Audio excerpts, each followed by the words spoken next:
Hi students, welcome to SEMAS classes. Logics.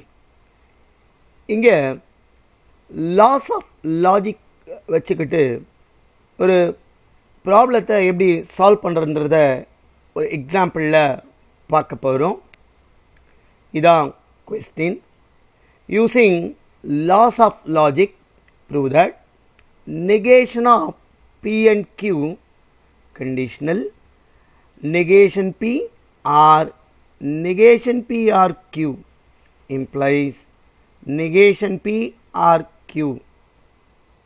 இங்கே என்ன problem கொடுத்துருக்காங்கன்னா, இந்த ஸ்டேட்மெண்ட்டு லாஜிக்கோட லாஸை அப்ளை பண்ணால் நெகேஷன் பி ஆர் கியூன்னு வரும்னு காட்ட சொல்லியிருக்காங்க. இதை எப்படி போடுறதுன்னு இப்போ நம்ம பார்க்கலாம். முதல்ல கொடுத்துருக்கிற எக்ஸ்பிரஷன் நான் அப்படியே எழுதுகிறேன்.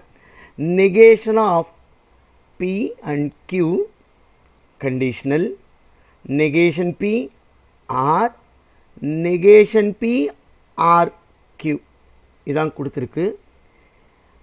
this implies முதல்ல இங்கே ரிசல்டண்ட்டில் கண்டிஷனல் ஸ்டேட்மெண்ட்டு இல்லை. ஸோ இந்த மாதிரி ப்ராப்ளம் வரும்பொழுது ரிசல்டண்ட்டில் கண்டிஷனல் ஸ்டேட்மெண்ட் இருக்காது. அப்போ நான் கண்டிஷனல் ஸ்டேட்மெண்ட்டோட லா என்னன்றதை தெரிஞ்சுக்கணும்.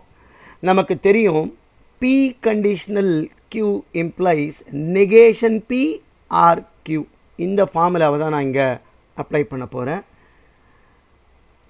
அப்போது எப்படி எழுதிக்கலாம்? அப்போ பிக்கு பதிலாக இந்த டேர்ம் இருக்குது. அப்போ நெகேஷன் ஆஃப் இந்த டேர்ம் எழுதணும். Negation of P and Q இது எப்படி மாறும்? ஆர் இந்த டேர்ம் அப்படியே எழுதுனேன். Negation P or negation P or கியூன்னு எழுதிடுறேன். ஸோ இங்கே நம்ம என்ன ஃபார்முலா அப்ளை பண்ணுறோம்?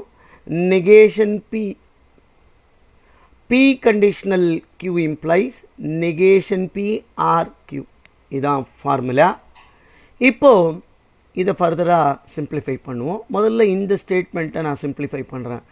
Double negation of a statement is that statement. அதாவது நெகேஷன் ஆஃப் நெகேஷன் P வந்து P.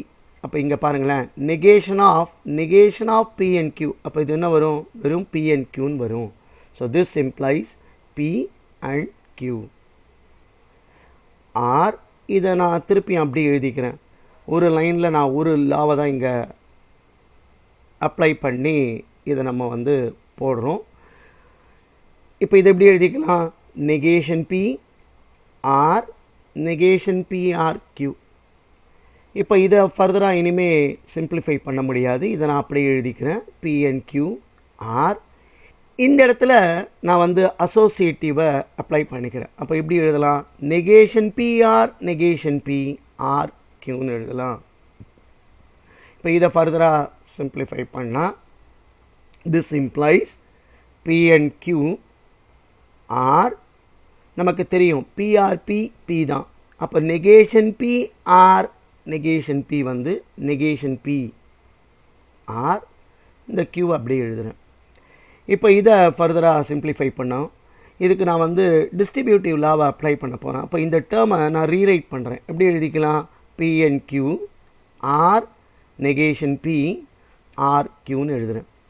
இப்போ இதுக்கு டிஸ்ட்ரிபியூட்டிவ் லாவை அப்ளை பண்ண போகிறேன். எப்படி வரும்? Negation P or P and negation P or கியூன்னு வரும். இந்த ஆர் கியூ அப்படியே எழுதிக்கலாம். நமக்கு தெரியும் அடுத்த லா இங்கே நான் அப்ளை பண்ண போகிறேன். P or negation P equal to true. அப்போ negation P or P also true. So இப்போ இதை ட்ரூன்னு எழுதிக்கலாம். அண்ட் இது எப்படி எழுதிக்கலான்னு பாருங்கள். அகெயின் அசோசியேட்டிவ் அப்ளை பண்ணோம்னா நெகேஷன் பி ஆர் கியூன்னு எழுதலாம். நமக்கு தெரியும் P and true is P formula, அந்த லாஜிக். இங்கே கியூஆர் கியூ இஸ் கியூ. அப்போ இது எப்படி வரும் பாருங்கள். This implies that negation P or கியூன்னு வரும். இதான் இந்த ப்ராப்ளத்துக்கான ஆன்சர். இதே மாதிரி மற்ற ப்ராப்ளத்தை பார்க்குறதுக்கு சேனலை சப்ஸ்கிரைப் பண்ணி வாட்ச் பண்ணுங்கள். தேங்க்யூ ஃபார் வாட்சிங்.